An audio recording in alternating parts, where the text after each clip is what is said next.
Prophet ﷺ, when he began his mission alone, seeking Allah subhanahu wa ta'ala in the cave of Hira, the minute that the revelation came on him, sallallahu alayhi wasallam, he came down from the mountain to change the world.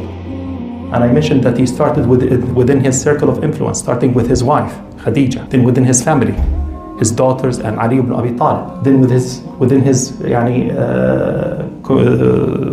relatives, and then with his best friend, Abu Bakr as-Siddiq. So he showed us that by example. And even with the little amount of ayat that he revealed from the Quran, he didn't wait until half of the Quran revealed on him to start to do the da'wah. Every ayah, whenever it comes to him, he will immediately communicate it with the others. And that's what the Sahaba, they learned from the Prophet ﷺ. That's what Abu Bakr as-Siddiq learned from the Prophet ﷺ by action, by practice. The minute that Abu Bakr as-Siddiq, that he accepted Islam on the hands of Prophet Muhammad ﷺ, he did the same thing. He immediately invited others to Islam based on his strong sense of responsibility, and led important figures to become Muslims like Uthman ibn Affan, Abdul Rahman ibn Auf, Abu Ubaid ibn al-Jarrah, Sa'd ibn Abi Waqqas, Talha ibn Ubaidillah, and Az-Zubayr ibn al-Awwam.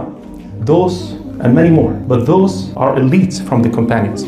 Those are from the 6 of the 10 Mubashirin in the Jannah. That the Prophet ﷺ, he told them that they will enter the Jannah. And when Abu Bakr as-Siddiq, he invited them at the beginning of his Islam, when he invited them to Islam, he only memorized at that time maybe 1 or 2 surah, and he learned maybe a few hadith, because that was the beginning of Islam. Nothing more than that revealed at that time.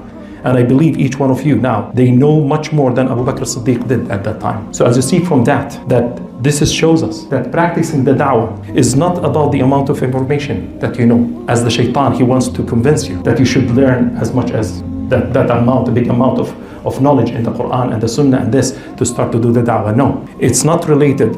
It's not about the amount of information that you know. It's about the amount of personal responsibility that you feel on your shoulder to share the beautiful message with the others. That's what really motivates you to Islam. And that's what we really need to activate in our life, and to feel that type of personal responsibility.